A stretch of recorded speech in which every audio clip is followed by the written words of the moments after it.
Mestre Jesus, pedimos seu auxílio nesse momento para cada um de nós, para que nós consigamos apreender aquilo que mais é necessário para cada um de nós. O Evangelho traz muitas reflexões e às vezes temos dificuldade de buscar em nós aquele conteúdo, aquela característica que está sendo conversada no dia. Que nós estejamos olhando para nós e não para as pessoas com as quais convivemos.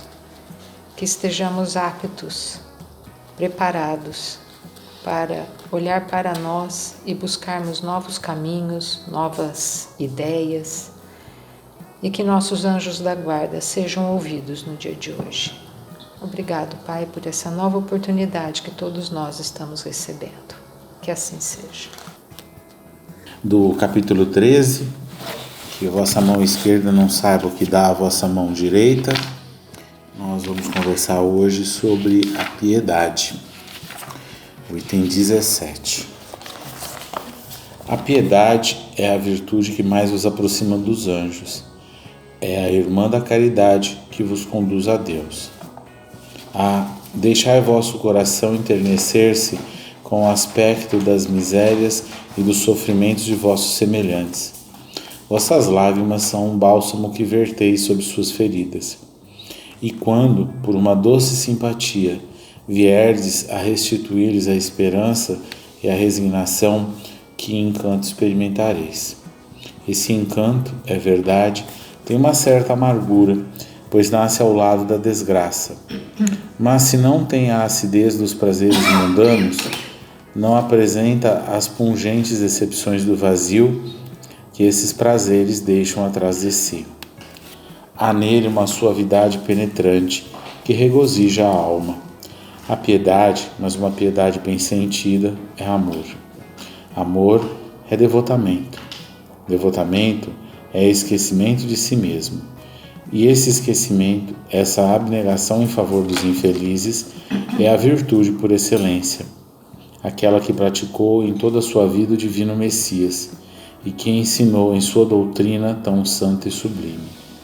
Quando essa doutrina tiver tornado a sua pureza primitiva, e tiver sido admitida por todos os povos, trará a felicidade à terra, fazendo reinar nela, enfim, a concórdia, a paz e o amor.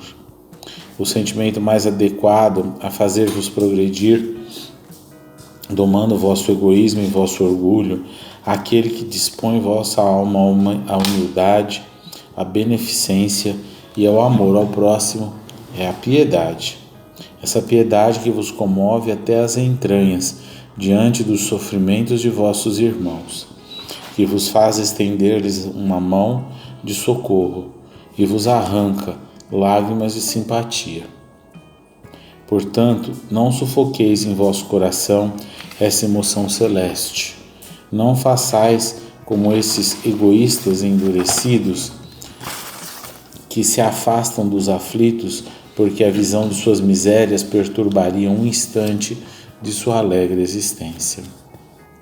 Temei manter-vos indiferentes quando podeis ser úteis. A tranquilidade, comprada ao preço de uma indiferença culpada, é a tranquilidade do mar morto, que esconde no fundo de suas águas o lodo fétido e a corrupção.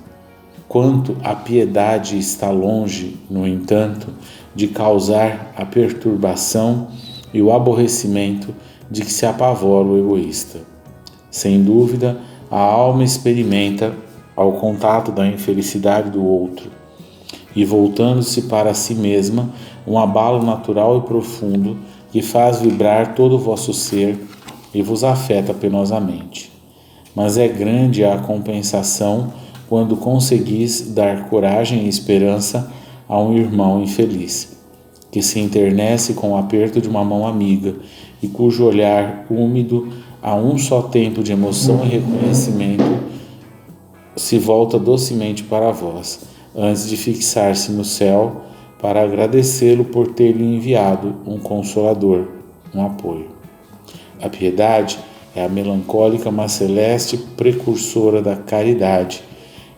Esta a primeira das virtudes, da qual a piedade é a irmã, e cujos benefícios prepara e enobrece. Michel Bordeaux, 1862.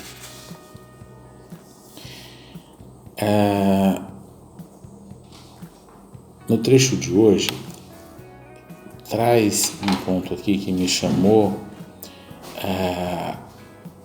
atenção para reflexão, e ele traz aqui uma importância tão grande para esse trecho que a gente está conversando no dia de hoje no Evangelho, e eu gostaria de destacar ele porque aqui ele está falando daquilo que dispõe, né, o sentimento que nos faz progredir e que dispõe a nossa alma à humildade, à beneficência e ao amor ao próximo. E esse é a piedade. E me chamou a atenção esse trecho porque essa frase, né? Porque a gente passou quase 2 semanas conversando sobre beneficência e buscando refletir sobre a beneficência e compreender a profundidade que é necessário que a gente desenvolva para a gente progredir e avançar.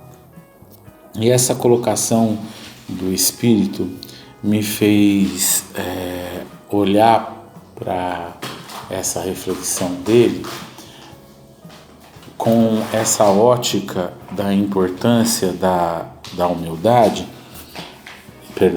da piedade, de uma forma que às vezes a gente acaba ignorando, né? E a gente conversou vários dias, né? Refletiu vários dias sobre beneficência e sobre como fazê-la, o que faz, né? O que movimenta em nós. E hoje a gente tem esse chamamento para refletir sobre a piedade e entender que para ser beneficente a gente tem que passar também pela piedade. É óbvio que a gente tem que passar por tudo para que a gente seja um ser que realmente ele vai completando essas etapas. Mas é interessante quando a gente tem esses chamados no Evangelho que destacam a nossa atenção, porque a gente vai estruturando na nossa mente um processo de hierarquia, e essa hierarquização ela faz com que a gente vá refinando o nosso desenvolvimento, porque o processo da repetição e repetição no Evangelho faz com que a cada nova visitação a um mesmo trecho a gente se aprofunde um pouco mais. Quando a gente cria as conexões, esse aprofundamento ele vai se intensificando, porque a gente passa a realizar ações que elas passam a ser repensadas sobre novos prismas, tá? E hoje, né, eu quis destacar esse ponto para nossa reflexão inicial, porque como a gente está com esse movimento até meio fresco na mente, né, da conversa sobre a beneficência, e foram vários itens, né, a gente foi conversando item a item da beneficência, né, cada reflexão de cada espírito, e essas reflexões sobre a beneficência foram tecendo na nossa mente uma compreensão um pouco mais aprofundada sobre a beneficência. E hoje, com ele chamando essa atenção para a piedade, a gente começa a ver a importância de construir essa base na nossa mente, de construir essas ligações na nossa mente, porque senão a gente não avança, né? E a gente sabendo dessa interligação, a gente sabendo dessa conexão de um valor com o outro, de uma virtude com outra, só facilita para nós o progresso e o avanço no nosso desenvolvimento como criatura, né? Então, ele está trazendo aqui para nós esse entendimento de piedade, aonde a gente vai lendo e a gente vai ver na presença realmente, né, desses valores que estão sendo colocados aqui para nós, porque quando a gente pensa em fazer algo para alguém, a gente tem que sair da posição que a gente se encontra.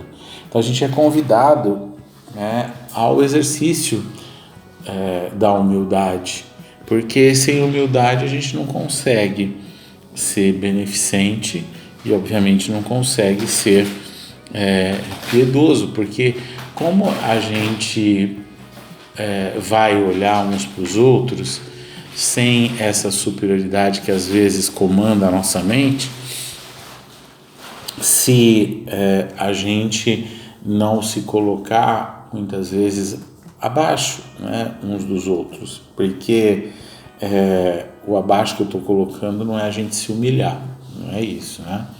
Mas é o que Jesus mostra para nós na hora que ele faz o lava-pés. E isso não diminui Jesus em hipótese alguma, mas é uma humildade que é demonstrada na ação, mas ela está embasada também na sinceridade da criatura. É um movimento sincero de servir. E quando Jesus faz isso, ele dá para a gente essa impressão, ele impressiona em nós a humildade. E a gente vai olhando para as ações de Jesus, e quando a gente vai lendo, estudando o Evangelho, vai se aprofundando nas passagens, né, vivenciadas por Jesus, e a gente vai tendo esse processo de impressão em nós, aonde a gente cresce. Cada vez que a gente vê uma movimentação vivenciada por Jesus, se a gente sente essa movimentação, a gente cresce um pouco mais. A gente está vivenciando uma experiência aos domingos que me chama muito a atenção, porque nós estamos percorrendo o livro Boa Nova. E esse percurso que a gente está fazendo, ele vai durar por volta de 30 semanas, né? São 30 domingos que a gente está fazendo um capítulo por domingo. E cada vez que a gente faz um desses capítulos, a gente tem uma gravação íntima dessa postura cristã através dos ensinamentos de Jesus, que é uma coisa fenomenal, aonde movimenta a nossa mente, aonde movimenta o nosso interior e principalmente aonde a gente tem a oportunidade de sentir vibracionalmente as criaturas envolvidas naquele trecho específico que a gente está estudando. E não tem como a gente não ser tocado, se a gente tem um pouco de sensibilidade que seja, por essas experiências, por as colocações de Jesus, pelas falas dos apóstolos, dos discípulos, daqueles que estão envolvidos naquilo que está sendo relatado ali naquele trecho, porque aquilo que a gente vê as criaturas levando até Jesus, muitas coisas são realidades que a gente vivencia no dia de hoje. Então, a gente vê esse exercício constante ali nas atitudes de Jesus, desse conjunto que ele está trazendo aqui nessa frase que eu procurei trazer para a gente refletir inicialmente, aonde existe, né, essa humildade, onde existe a beneficência, o amor ao próximo, a piedade de Jesus para com todos nós e demonstrada naquele instante com aquelas criaturas, né, aonde Jesus sempre tem uma palavra de esperança, de corrigenda, uma palavra e uma ação.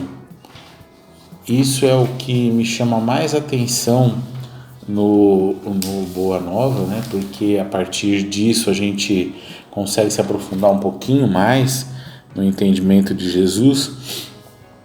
São essas ações, né, que não ficam presas só no âmbito da palavra, porque nós somos muito bons para falar uns para os outros aquilo que é o correto, aquilo que é o melhor, né? A gente chove muito no molhado, né? E como se a gente já vivesse tudo aquilo, e a gente se afasta dessa piedade que ele está trazendo aqui para a gente poder refletir no dia de hoje, né? Porque a gente não compreende a miséria e o sofrimento que as outras pessoas estão vivenciando. Qual que é a dor do outro? A gente não está ainda muito bem educado para compreender a dor do outro. Os ares de prepotência, eles ainda predominam nas nossas mentes e em diversas situações, né? Basta a gente saber um pouquinho mais alguma coisa que o outro, que a gente incorre na ausência da humildade e caminha a passos largos pela prepotência. Então, Jesus chama a gente o tempo inteiro para que a gente viva aquilo que a gente está falando. E essa nossa rebeldia contra as coisas que o Pai passa para nós tem mostrado o quanto a gente está ainda nesses pedestais e ainda vivendo tantas e tantas dificuldades, porque são escolhas que nós fazemos para nós mesmos, quando a gente não se coloca no lugar do outro, porque ele começa falando, né, para a gente deixar o nosso coração se enternecer com o aspecto das misérias e dos sofrimentos dos vossos semelhantes. E a gente se colocar no lugar do outro, procurando aplicar em nós a mesma rigidez que a gente aplica nos outros, é um trabalho hercúleo, porque a gente tem que lutar de tal forma contra a nossa prepotência que a gente acaba deslizando, né? E a gente vê o quanto isso é fácil de acontecer. No Boa Nova, por exemplo, a gente pegar o exemplo de Pedro, onde ele afirma que não vai negar Jesus. A gente vê a prepotência daquilo que a gente acha que consegue fazer, mas quando a gente está inserido na situação, a gente acaba falindo, porque a gente se ilude muito facilmente. Conhecer não significa que a gente tem capacidade para viver aquilo. Eu vejo, né, a gente já leu no Boa Nova sobre Joana de Cusa, já leu sobre Pedro, e eu vejo ali Joana de Cusa, que vivia uma posição de superioridade, de riqueza, né, terminando seus dias numa situação totalmente oposta, mas sendo perseverante naquilo que ela foi vivenciando durante toda a existência e sustentando o testemunho na hora final, aonde o espírito não se ilude. E todos eles, né? Pedro também acaba modificando e despertando para o estado espiritual dele, compreendendo, né? Todos eles vão aos pouquinhos se identificando. Eu acho que isso é legal da gente refletir no dia de hoje, porque da mesma forma que Pedro afirmava que não negaria Jesus, e depois ele foi a pedra que segurou até o fim, até o fim da existência dele, a casa do caminho manteve aquilo. A gente olha para todos eles, e vê as transformações e as modificações a partir do momento que eles saem de uma posição de dureza, onde prepotência, vaidade, todos esses desequilíbrios tomam conta da mente das criaturas, e eles adentram a um novo estado mental, onde eles se deixam levar pela piedade, pela humildade, pela percepção de que nós somos extremamente falíveis, e a nossa fragilidade é enorme.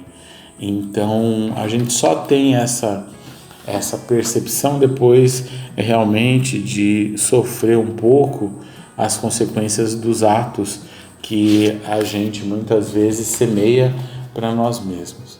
Então esse exercício da piedade, ele é um exercício de amplitude, por isso que eu acredito que eles trabalharam tanto com a gente durante esses dias com a beneficência, para ver se a gente consegue agora avançar um pouquinho no entendimento de outros valores que estão associados, porque a gente não pode achar que a gente vai ser simplesmente na hora que a gente deseja.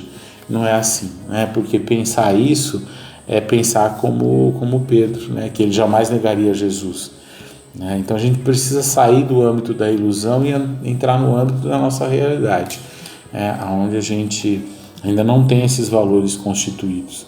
A gente conhece, sabe que eles são importantes, que a gente precisa percorrer esse caminho, mas a gente ainda tem um percurso para poder construir eles.